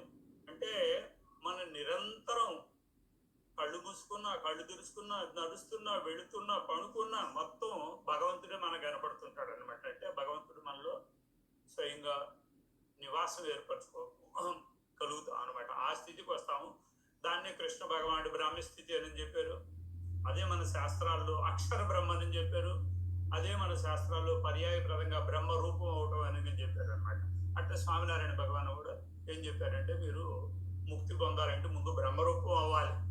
బ్రహ్మరూపం అయితే గాని ముందు మీరు తర్వాత భక్తి చేయగలరు. అప్పుడు చేసిన భక్తే భగవంతుడికి చేరుతుంది అనమాట. అప్పుడు వరకు చేసే మన భక్తియే యథార్థమైన భక్తి భగవంతుడికి చాలదనమాట. అంటే ముక్తి పొందేదానికి కారణం కాదనమాట. ఇప్పుడు మనం అంత భక్తి చేస్తూ ఉన్నాము, ఇది భగవంతుడి ప్రసన్న కోసం చేస్తున్నాము. ఆ ప్రసన్నం ఏంటంటే మన సంసారి కోరికల కోసం ఇవన్నీ చేసుకుంటూ ఉంటాం అన్నమాట. అది కాదని అంటలేదు. కానీ మనం అసలైన భక్తి ఏంటంటే మనం ముక్తి పొందాలి అని అనమాట. అంటే ముక్తి పొందుతూ అంటే జన్మ మరణాలు లేకుండా ఉండాలి కదా. ఇప్పుడు మెయిన్ పాయింట్ ఏంటంటే ఇప్పుడు ప్రముఖ్ స్వామి మహారాజ్ గారి జన్మ జయంతి మనం ఎందుకు జరుపుకోవాలి? ఆయన గుణాలే మనం ఎందుకు చెప్పుకోవాలి? అదే వేదవ్యాస భగవాను భాగవతంలో 10వ స్కందంలో సత్పురుషుడు యొక్క 36 లక్షణాలు చెప్పారు అనమాట. కానీ స్వామినారాయణ భగవాన్ విశేషంగా అసలైన సత్పురుషుడు ఎవరు, భగవంతుడిని అఖండ నివాసం ఉంచుకోగలిగే సత్పురుషుడు ఎవరు అని సత్సంగి జీవనం గ్రంథంలో శతానంద స్వామికి చెప్పాడు అన్నమాట. ఆయన చేత రాయించాడు అని 64 లక్షణాల గురించి. అవి ఎలా రాయించాడు అని అంటే స్వామినారాయణ భగవాను చిన్న పిల్లవాడిగా ఉన్నప్పుడు ఘనశ్యామ్ మహారాజు అనే పేరు ఉండింది. ఆయన అప్పుడు వాళ్ళ అమ్మకి ఇంకా మోక్షం పొందించే దానికోసంగా ఆఖరి క్షణాల్లో వాళ్ళ అమ్మకు ఉపదేశం ఇచ్చాడు అని అనమాట. అడిగింది వాళ్ళ అమ్మ, నాయన నీ భగవంతుడు అంటే నీలో నా యొక్క స్వరూపం ఉంటుంది, నువ్వు భగవంతుడికి నాకు ఇప్పుడు నమ్మకం కలిపింది, నాకు మోక్షం కలుగుతుంది, కానీ సామాన్య ప్రజలకు ఏ విధంగా వస్తుందంటే అప్పుడు చెప్తాడు. అప్పుడు చెప్పడంలో 64 లక్షణాలు ఉన్న సత్పురుషులు అని చెప్తూ ఆ ఉపదేశం ఇస్తాడు. దాన్నే హరిగీత అనేది కూడాను ఉందన్నమాట. దగ్గర 32 శ్లోకాలు 33 శ్లోకాలు అట్లా అద్భుతంగా సత్పురుషుడు చెప్తాడు. ఆ సత్పురుషుడే అక్షర బ్రహ్మ గుణాత్మానంద స్వామిని నేను తీసుకొని వచ్చానని స్వామినారాయణ భగవాన్ పరిచయం చేస్తారు. అదే పరంపరలో గుణాత్మానంద స్వామి, తర్వాత భగత్జీ మహారాజు, తర్వాత శాస్త్రీజీ మహారాజు, యోగిజీ మహారాజు, తర్వాత ప్రముఖ స్వామి మహారాజు గారు వచ్చారు.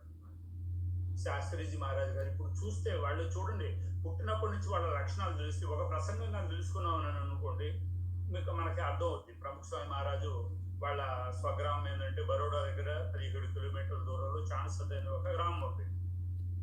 వాళ్ళ ఇంట్లో సత్సంగం ఉంది. శాస్త్రీజీ మహారాజు వాళ్ళ గ్రామానికి వస్తూ పోతూ సాధువులు విచరణ చేస్తూ ఉంటారు. వాళ్ళ ఇంట్లో కూడా పదరామణి ఉంది. తర్వాత వాళ్ళు కూడా స్వామినారాయణ సాంప్రదాయాలు బాగా ఉండేవాళ్ళు, నిష్ఠగా ఉండేవాళ్ళు. శాస్త్రీజీ మహారాజు అంటే బాగా విశ్వాసం అన్ని ఉండే అని అనమాట. ఇక ఇలా జరుగుతుంది. ఇంకా ప్రముఖ స్వామి మహారాజు గారు ఏంటంటే అక్కడ భజన భక్తి అని చేయటం, సమయం కుదిరినప్పుడల్లా మందిరంకి వెళ్ళటం. వాళ్ళ స్వామినారాయణ మందిరం కూడా ఉంది. తర్వాత అక్కడ చెరువు గట్టు మీద ఒక చిన్న శ్రీరాముడి మందిరం కూడా ఉంది, హనుమాన్జీ మందిరం కూడా ఉందని అనమాట. అక్కడ కూడా పోయి అక్కడ ఒక సాధువు వైరాగి ఎవరో ఉత్తరప్రదేశ్ నుంచి సైడ్ నుంచి వచ్చిన అతను అక్కడ ఉంటుంటే అతను ఇది రామాయణం మహాభారత కథలు చెప్తుంటే ఎన్ని వింటూ ఉండేవాడు అని. తర్వాత సమయం దొరికినప్పుడు చిన్నప్పటి నుంచి వాళ్ళ అమ్మోడి దగ్గర వాళ్ళ నాన్న దగ్గర వింటూ ఉండేవాడు, చదువుతూ ఉండేవాడు. తర్వాత స్వామినారాయణ సాంప్రదాయాలు వచ్చిన సాధువులందరితో కూడా భక్తిమయ జీవనంగా ఉండేదని అనమాట. అంటే ఊరికి ఏదో టైం పాస్ చేయటం కోసం అని కాదు, స్కూల్కి వెళుతూ ఉండేవాడు, అవన్నీ ఎప్పటికప్పుడు లెసన్లు కంప్లీట్ చేస్తూ ఉండేవాడు. అట్లా జరుగుతూ ఉండేది. తర్వాత పిల్లలు ఆడుకుంటూ ఉండేవాడు కదా. అప్పుడు గుజరాత్లో, ఇప్పుడు ఆల్ ఓవర్ ఇండియాలో కూడా క్రికెట్ అంటే బాగా, కానీ అప్పుడు ఆ టైంలో కూడా గుజరాత్లో క్రికెట్ అంటే కూడా బాగా క్రేజ్ ఉండేది అనమాట. ఇంకా చిన్న పిల్లలందరూ వాళ్ళ స్కూల్లో క్రికెట్ ఆడుతూ ఉన్నారు. అప్పుడు ప్రముఖ స్వామి మహారాజు వాళ్ళ ఊర్లో నా 4వ-5వ తరగతి వదులుతుంది. ఇంకా హై స్కూల్ 6వ తరగతి నుంచి హై స్కూల్ కోసం పాదరా అని ఒక గ్రామం ఉందన్నమాట. ఆ గ్రామంలో హై స్కూల్ ఉంటే హై స్కూల్కి పంపించారు. ప్రముఖ స్వామి మహారాజు 7వ తరగతి చదువుతున్నారు. తర్వాత వాళ్ళ క్లాస్మేట్ అంతా కలిసి ఆడ మనకి గేమ్స్ పీరియడ్ ఉంటాయి కదా, ఆటల పీరియడ్, ఆ పీరియడ్లో వీళ్ళందరూ ఆటలు ఆడుకునేవాళ్ళు అనమాట. ఆటలాడుకుంటుంటే క్రికెట్ ఆడుకునేవాళ్ళు. ఇంకా వాళ్ళందరూ చేసి అరే మన యొక్క క్రికెట్ టీము బాగా చేసుకున్నాము, మనం చాలా బాగా ప్రాక్టీస్ చేద్దామని చెప్పి అందరూ డబ్బులు వసూలు చేసేసి క్రికెట్ బ్యాటు, బాల్, స్టంప్స్ ఇవన్నీ తీసుకురావడానికి వాళ్ళు నిర్ణయించుకుని తర్వాత ఎవరికి ఇద్దాము, ఎవరి ద్వారా తెప్పిద్దాము అని అందరూ ఏకగ్రీవంగా డిసైడ్ చేశారనమాట. ప్రముఖ స్వామి మహారాజు అంటే అప్పుడు ఆయన పేరు శాంతిలాల్ పటేల్. ఆయన శాంతిబాయికి ఇద్దాము, శాంతిబాయి అయితే అన్ని జాగ్రత్తగా చూసి తీసుకొస్తాడని. అప్పుడు చూడండి వాళ్ళ స్నేహితులు కూడా మనసులో ఎట్టుంటారు. అప్పుడు అదే టైంలో అందరు డబ్బులు తీసుకొని ఆ పాదరా గ్రామం నుంచి ఇంకా బరోడా వెళ్ళటానికి రెడీగా ఉన్నాడు అని అనమాట. వాళ్ళు ఇంక పోవటానికి వాళ్ళు 2-3 స్నేహితులు తీసుకొని వెళుతూ ఉంటే ఈ లోపల శాస్త్రీజీ మహారాజు ఒక సేవకుడు ఆయన లెటర్ తీసుకుని వచ్చి ప్రముఖ స్వామి మహారాజు చేతులకు ఇచ్చాడు అని అనమాట. చదివాడు. శాస్త్రీజీ మహారాజు ఏం చెప్పారు అంటే, అది శాంతిలాల్ నువ్వు ఎక్కడుంటే ఇప్పుడు వెంటనే వచ్చేసి నేను ఇప్పుడు సాధువు చేయాలి అని అన్నాడు. అంతే, వెంటనే వాళ్ళకి ఇచ్చేసాడు డబ్బులు. ఇదిగో మీరే పోయి ఇంకా బ్యాట్లో ఏం తెచ్చుకోండి, మీరే క్రికెట్ ఆడుకోండి, నేను మా శాస్త్రీజీ మహారాజు మా గురువు గారు పిలుస్తున్నాను, నేను వెళ్ళిపోతానని చెప్పి ఇంటికి వచ్చేసాడు. వాళ్ళ అమ్మకు చెప్పాడు, వాళ్ళ నాన్నకి చెప్పాడు, లెటర్ చూపించాడు. అంతే, సరే ఆశీర్వాదించండి అని వాళ్ళిద్దరికి ప్రణామం చేసి అంతే అతనితో సైకిల్ మీద కూర్చొని వెళ్ళిపోయాడు అనమాట. భోచాస్న గ్రామం వెళ్ళిపోయాడు. అక్కడి నుంచి వచ్చి శాస్త్రీజీ మహారాజు అహ్మదాబాద్ తీసుకుని వచ్చాడు. అహ్మదాబాద్లో ఆయన్ని పార్షల్గా ముందు దీక్ష ఇచ్చేసాడు అనమాట. చూడండి, ఆ ఒక్క ప్రసంగం. అదే పరిస్థితుల్లో మనం ఉంటే అరే నేను చూసుకోవాలా, ముందు క్రికెట్ బ్యాట్ తీసుకోవాలా అంటే మనం ఆలోచించండి.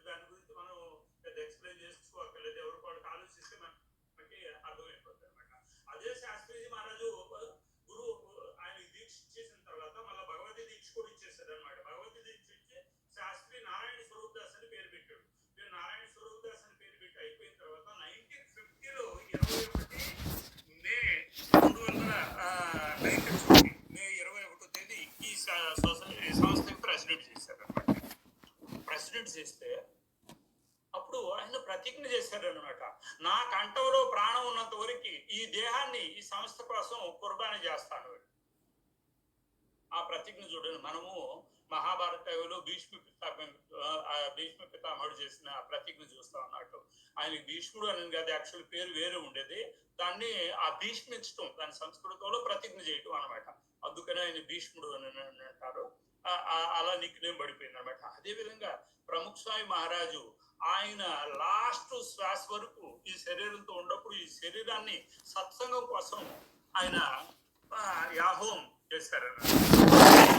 మన నరసింహరావు గారు శ్లోకంలో కూడా చెప్పారు, ప్రముఖ స్వామి మహారాజు యొక్క విశ్వే వైదిక ధర్మ మర్మ మహిమ సత్సంగ విస్తారకం వాత్సల్యం కరుణ అహో జనజనే ఆకర్షణం అద్భుతం దాసత్వం గురు భక్తి నిత్య భజనం సంవాదిత సాధుత అని బద్రీ స్వామి గారు ప్రముఖ స్వామి యొక్క మహారాజు యొక్క మహిమను అద్భుతంగా శ్లోకంలో వర్ణం జరిగింది అనమాట. సనాతన ధర్మం యొక్క మహిమని ఏమిటి అనేది ఆయన సాధుత ద్వారా ప్రపంచం అంతా వ్యాపింప చేశారనమాట ప్రముఖ స్వామి మహారాజ్ గారు. అందుకని మనం ఆయన యొక్క గుణగానాలు నేర్చుకుంటున్నాం. ప్రముఖ స్వామి మహారాజ్ గారి ఇదిగో ఆయన గురుభక్తి కూడా చెప్పాడు. దాసత్వం గురుభక్తి, దాసుడే గురుభక్తి చేసేవాడు. గురుభక్తి గురించి చాలా ప్రసంగాలు చెప్పేశారు, కానీ ఒక ప్రసంగం చెప్తాను, మీరు వినండి. 1951లో శాస్త్రీజీ మహారాజు సారంగపూర్లో ఉన్నారు. ఇంకా ఆయన అంతిమ లీలలు అన్నమాట. కనీసం నడవటానికి లేచి నిలబడి 2-3 అడుగులు కూడా వేసే పరిస్థితులు లేదు. లాస్ట్ శాస్త్రీజీ మహారాజు గారు 5 మందిరాలు నిర్మాణం చేశారు అనమాట. ఆయన సమయంలో లాస్ట్ మందిరం గడ్డడాలో స్వామినారాయణ భగవాన్ సంకల్ప ప్రకారం అక్కడ చిన్న కొండ ఉంటే ఆ కొండ మీద స్వామినారాయణ భగవాన్ మందిరం కట్టాలని ఉండింది, కానీ పరిస్థితుల వల్ల కట్టలేదు అక్కడ. కానీ ఆ సంకల్పాన్ని తీర్చడానికి ప్రముఖ స్వామి శాస్త్రీజీ మహారాజు గారు అక్కడ ఆ కొండ దగ్గర ఆ జమీను అంటే ఆ ల్యాండ్ అది అంతా ఎక్వైర్ చేసేసి మందిరం కడుతూ ఉన్నారు అనమాట. ఇంకా లాస్ట్ అది చాలా త్వరగా మంచి పనులు కూడా వేగంగా జరుగుతూ ఉన్నాయి అన్నాను అనమాట. అప్పుడు 32 కిలోమీటర్లు ఉంటుంది అనమాట గడ్డడా గ్రామము, తర్వాత వచ్చి ఈ సారంగపూర్ గ్రామం. శాస్త్రీజీ మహారాజు అక్కడుండ హరిభక్తులు, తర్వాత సాధువులు, వాళ్ళందరూ గురుభక్తి ఉంది, గురు మహిమ ఉంది వాళ్ళకి. అందరూ నిష్ఠే గురువు అంటే కూడా అందరికి చెప్పేవాళ్ళు అన్నమాట. శాస్త్రీజీ మహారాజు చెప్పేవాడు, నేను గడ్డడా వెళ్ళాలి అని. అందరూ గురుభక్తితో గురు చెప్పిన మాటలు కూడా వింటారని అన్నమాట. స్వామినారాయణ భగవాన్ గురుని ఏ విధంగా మనం సేవించాలంటే మన కర్మ వచ్చినది సేవించాలి అనేది. కానీ వాళ్ళందరూ అరే శాస్త్రీజీ మహారాజు మీరు ఇప్పుడు బాగలేదు కదా, జ్వరం లేదు కదా, కనీసం ఒక లేసి ఒక అడుగు కూడా వేయలేకుండా ఉంటారు కదా, ఏ విధంగా ఇప్పుడు వెళ్తాము అది ఇదని ఎవరు పట్టించుకోలేదు అన్నమాట. విన్నట్టు సరే చూద్దాంలే అనేది గమనుడుకున్నారని అనమాట. ఈ లోపల ప్రముఖ స్వామి మహారాజు గడ్డడాలను ఉన్నారు, తర్వాత నిర్మాణ కార్యక్రమాలు చూస్తూ ఉన్నారు. తర్వాత ఆయన వచ్చారని అన్నమాట సారంగపూర్లో శాస్త్రీజీ మహారాజు దర్శనం చేసుకొని పోవటానికి వచ్చేసరికి అది ప్రముఖ స్వామి మహారాజుని శాస్త్రీజీ మహారాజు ఏమనేవాడు అంటే నారాయణదా అనేవాడు అనమాట. నారాయణదా నాకు గడ్డడా వెళ్ళాలని ఉంది అని నన్ను తీసుకెళ్ళి అన్నాడు. మిగతా వాళ్ళందరూ విని ఊరుకున్నారు. కానీ ప్రముఖ స్వామి మహారాజు ఏం చేశాడు, మరి శాస్త్రీజీ మహారాజు గడ్డ వెళ్ళాలన్నారు, అప్పటికప్పుడు అరేంజ్ చేసేసి వెంటనే గడ్డలా తీసుకెళ్లారు అన్నమాట. అక్కడ చాలా మంది సాధువులు కూడా ఉన్నారు, ప్రముఖ స్వామి మహారాజు కన్నా సీనియర్ సాధువులు కూడా ఉన్నారు అన్నమాట అప్పుడు. కానీ వాళ్ళందరూ తీసుకెళ్లేదు. ఆ గురువుని ఏ విధంగా, గురువు యొక్క అనువృత్తి, గురువు యొక్క మనోవృత్తి ఏ విధంగా పాటించాలనేది ఆ ప్రసంగం ద్వారా ఆర్తి ఇచ్చేసారు. అయిపోయిన తర్వాత ఇంకా అంటే ప్రతిష్ఠ చేశారనమాట. వచ్చేసి ఇంకా యోగిజీ మహారాజు ప్రతిష్ఠ చేసేసి ఆర్తి ఇస్తారు అని శాస్త్రీజీ మహారాజు చెప్పేశారు. తర్వాత అయిపోయిన తర్వాత 6 రోజుల తర్వాత అక్కడ మూర్తి ప్రతిష్ఠ జరగడం, యోగిజీ మహారాజు పోయి ఆర్తి ఇవ్వటం, ఇవన్నీ జరిగిపోయినాయి అన్నమాట. కానీ అక్కడ ప్రసంగంలో చూడండి ఏ విధంగా గురువు గారి యొక్క ఆజ్ఞను పాటించారు. ఆయన గురువు యొక్క మనోవృత్తిని గురువు గారు అన్నారు, ఏమన్నా నేను చాలా గడ్డడా వెళ్ళాలి అదన్నమాట ప్రముఖ స్వామి మహారాజు. అదే నిష్ట గురువు యోగిజీ మహారాజు ఏమన్నారు, యమునా నది ఒడ్డున మన స్వామినారాయణ మందిరం కట్టాలన్నారు. కానీ అక్షరధామం కట్టాలని చెప్పలేదు ఆయన. స్వామినారాయణ భగవాన్ మన మందిరం కట్టాలి అని అన్నాడు. యమునా నది ఒడ్డున 30 ఎకరాలు సీతమూరు ల్యాండ్ కోసం చేశారు. 38 సంవత్సరాలు గురుభక్తి తలుచుకుంటేనే మనం అసలు ఇది ఇట్లా అయిపోతాం అన్నమాట. ఆ విధంగా గురు భక్తి ఉంటుంది అన్నమాట. అదే విధంగా మనం కూడా ఏంటంటే స్వామినారాయణ భగవాన్ చెప్పినది మన కర్మ వచ్చిన గురువును ఆ విధంగా చేస్తేనే మన జీవ బ్రహ్మరూపం అవుతుంది, లేకపోతే కాదని అనమాట. ఇప్పుడు ప్రముఖ స్వామి మహారాజుని మామూలుగా జనరల్ వాళ్ళు అందరూ అడిగేవాడు, ప్రశ్నలు అడిగారు. చాలా మంది ప్రశ్నలు చరిత్ర యువకులు నరసింహారావు గారు అట్నే చాలా మంది హరిభక్తులు కూడా అడిగేవాళ్ళు అనమాట. అవి సూత్రాత్మకంగా మనం డైలీ రిమెంబర్ అయ్యేదానికి మన సంస్థ ఒక క్యాలెండర్ రిలీజ్ చేసింది 25 years ప్రకారం. డైలీ ఒక్కొక్క సూత్రం ఉంటుంది అనమాట. ప్రశ్న దానికి ఆన్సర్. మనకి శాస్త్రాల్లో చెప్పబడింది ముందు ఆత్మనిష్ట రావాలి, దానికి ఆత్మ విచారం చేయాలి అని. దానికోసంగా ఈ రోజు కరెక్ట్ గా 30వ తేదీ అనమాట. ప్రతి నెల 30వ తేదీ ఈ సూత్రం వస్తుంటుంది. ఒక ప్రశ్న ఏమడిగారు అంటే మనం ఆత్మ విచారం ఎలా చేయాలి, ఆత్మ విచారం యొక్క ఫలం ఏమిటి అని. ప్రముఖ స్వామి మహారాజ్ స్వామినారాయణ భగవాన్ చెప్పిన సిద్ధాంతాన్ని సులభంగా చెప్పారని అన్నమాట. ఆత్మ విచారం అంటే నేను ఆత్మ అంటే జీవుడిని అజర్ అమరు అది నేను చెప్తా సత్పురుషుడు యొక్క ఆత్మ అని చెప్పారు అన్నమాట. సత్పురుషుడేనా ఆత్మ అని అనమాట. నేనే నా ఆత్మ సత్పురుషుడు అని చెప్పి తర్వాత ఆత్మ విచారం ఫలవేందని అంటే సత్పురుషుడు అంటే మన ఆత్మలో పరమాత్మను దర్శనం చేయించాలి. దర్శనం అయితే అదే ఆత్మ విచారం ఫలం.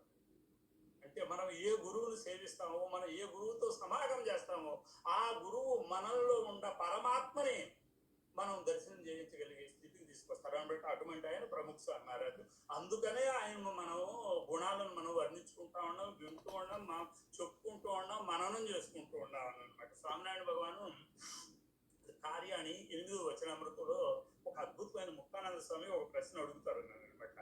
మహారాజ్, శాస్త్రాల్లో వేదాలు, పురాణాలు, షడ్దర్శనాలు వీటన్నిటిలో కూడాను ఇది భగవంతుడి యొక్క నిర్గుణ స్వరూపం, సగుణ స్వరూపాన్ని వర్ణించున్నాయి. ఆ నిర్గుణ స్వరూపం అంటే ఎలా తెలుసుకోవాలి, సగుణ స్వరూపం అంటే ఎలా తెలుసుకోవాలి అని అడుగుతాడు అనమాట. అడిగితే స్వామినారాయణ భగవాన్ అంటే చాలా తత్వజ్ఞానం వస్తుంది, దాని గురించి నేను చెప్పట్లేదు. దాంట్లో ఆయన నిర్గుణ స్వరూపం అంటే చాలా సూక్ష్మ స్వరూపం, సగుణ స్వరూపం అంటే సాకార స్వరూపము చాలా చాలా పెద్ద కూడా ఉంటుంది అన్నట్టుగా భగవద్గీతను ఒక శ్లోకం చేసి విశ్వరూప దర్శనం గురించి కూడా ఆడ చెప్తాడనమాట. ఆ విధంగా సగుణ స్వరూపం చాలా పెద్ద ఆకారం కూడా ఉంటుంది అని చెప్తాడనమాట. అయిపోయిన తర్వాత కొంతమంది సభలో ఉండేవాళ్ళు అన్నట్టు. అయితే మహారాజ్ సగుణ స్వరూపం, నిర్గుణ స్వరూపం అని అన్నారు కదా, సూక్ష్మము ఇది పెద్దది అని మీరు చెప్తున్నారు కదా, దానికైతే అసలు భగవంతుడి స్వరూపం అసలు నిజమైన అసలైన స్వరూపం దామంలో ఎలా ఉంటుందని నేను అడిగాను అనమాట. ఎవరు ఏ భక్తుడు అడిగిందో వచనామృతంలో రాయలేదు. సూక్ష్మ స్వరూపం అని చెప్పారు, మీరు సగుణ స్వరూపం చాలా పెద్దది అని చెప్పారు, కానీ భగవంతుడు అసలైన స్వరూపం ఏందని. అప్పుడు స్వామినారాయణ భగవాన్ అద్భుతంగా చెప్పారు అనమాట. ప్రత్యక్షంగా మీకు ప్రాప్తమైన స్వరూపమే అదే స్వరూపం అక్షరధామంలో ఉంటుందని అనమాట. అదే సాకార స్వరూపం.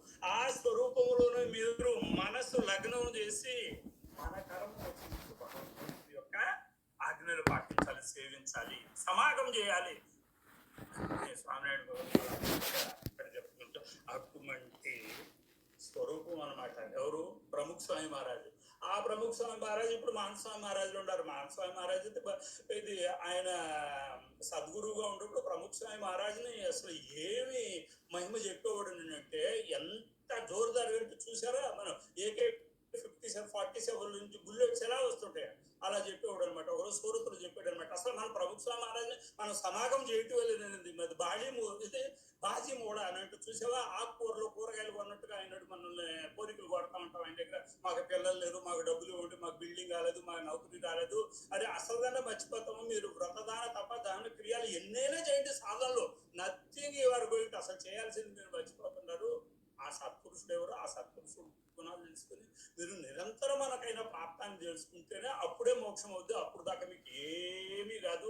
ఆ ఆత్మస్వరూపం, ఆ స్వరూపాన్ని మీరు ఎప్పుడు చింతన మననం చేసుకుంటా ఉంటేనే మీకు ప్రాప్తం, ఆయన ప్రాప్తిని విచారం చేస్తేనే మోక్షం అవుతుంది, లేకపోతే లేదు. అప్పుడు మీ ఆత్మలో కూడా బలం కూడా వస్తుందని మానస్వామి మహారాజు గారు విశేషంగా చెప్పడం జరిగింది అనమాట. అదే ప్రముఖ స్వామి మహారాజు ఇప్పుడు మహాన్ స్వామి మహారాజులో ఉండారని అనమాట. ఇప్పుడు ప్రముఖ స్వామి మహారాజు సమయంలో చాలా మంది 700 పైన సాధువులకి దీక్ష ఇచ్చినారు. వాళ్ళందరికీ ఏమని నమ్మకం ఉండేది, ప్రముఖ స్వామి మహారాజు మేము శరణ్ వెళ్తే ఆయనకి వెళితే మాకు మోక్షం ఇచ్చేస్తారు అని అన్నప్పుడు. అప్పుడు చాలా మంది ఒక ఆయన ప్రముఖ స్వామి మహారాజుతో చాలా మంది సఖాభావంగా ఉండేవాడు అనమాట. జన్మంగళ రామాల స్వామి అని ఆయన ఉన్నారు. ఆయన ఎంత సఖాభావంతో మాట్లాడారు అంటే యాజ్ ఏ ఫ్రెండ్స్గా మాట్లాడుతూ ఉంటారు. ప్రముఖ స్వామి మహారాజును ఒక రోజు, బాబా నేను సాధువు అయ్యాను కదా, నీ మాట వినేసేసి నన్ను అక్షరధామ తప్పకుండా నువ్వు వెళ్ళే ముందు నీకన్నా ముందుగా నన్ను అక్షరధామ తీసుకెళ్తావు కదా అని అడిగాడని అనమాట. తప్పకుండా ఒత్తే చెప్తాం అని చెప్పి చదివేట్టు ఒత్తేసారా చెప్పాడని అనమాట. ఇదే నీకు ఆఖరి జన్మ, ఇప్పుడు వరకు నువ్వు 4 జన్మల నుంచి సాధువు అవుతూనే ఉండవు. ఆ జన్మంగళామాల స్వామి అక్కడికి వచ్చాడు. ఇప్పుడు సికింద్రాబాద్ మందిరం కూడా వచ్చాడు అని అనమాట. బహుశా విజయవాడ కూడా వచ్చిన్నాడు ఒకసారి ఈ మధ్య 2-3 సంవత్సరాల్లో.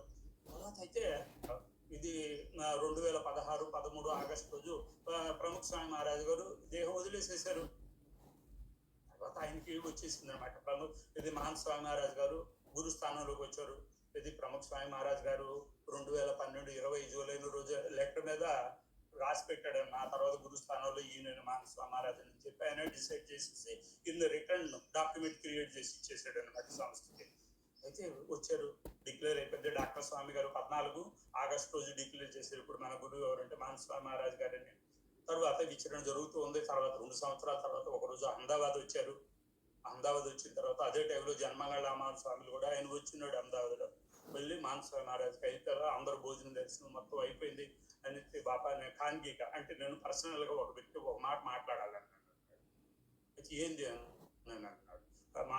పర్సనల్గా మాట్లాడాలి బాబా స్వామి అని అంటే అప్పుడు సేవకు సందులో అందరిని బయటికి పంపించేశాడు అనమాట. బయటికి పంపించేసి రూమ్ కలిపేసేసాడు. ఆ చెప్పు ఏంది అని అంటే నాకు ఈ విధంగా ప్రముఖ స్వామి మహారాజు ఓట్లేసి అలా చెప్పాడు, ఆయనకన్నా ముందు నన్ను అక్షరధామ తీసుకెళ్తానని, ఇప్పుడు ప్రముఖ స్వామి మహారాజు నన్ను వెళ్ళిపోయాడు, ఇప్పుడు నా పరిస్థితి ఏంది అని అంటే ప్రముఖ స్వామి గయాజ్ క్యా ప్రముఖ స్వామి గయాజ్ క్యా నీ ఎదురు కూర్చొని ఎవరు ప్రముఖ స్వామి మహారాజే కదా అని ఆయన స్వరూపాన్ని పరిచయం చేస్తారనమాట. ప్రముఖ స్వామి వేరు, నేను వేరు, స్వామినారాయణ భగవాన్ వేరు, గుణాత్మానంద స్వామి వేరు కదనమాట. అంతా ఒకటేనమాట.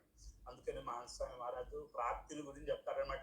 స్వామినారాయణ భగవాన్ టైం నుంచి స్టార్ట్ చేయండి, చేస్తే ఇప్పుడు గురుకుండ స్వరూపం ఏంది. అదే 8వ వచనంతో కార్యాన్ని 8వ వచనంతో చెప్తారు కదా, ప్రకట సత్పురుషు ఆయనే.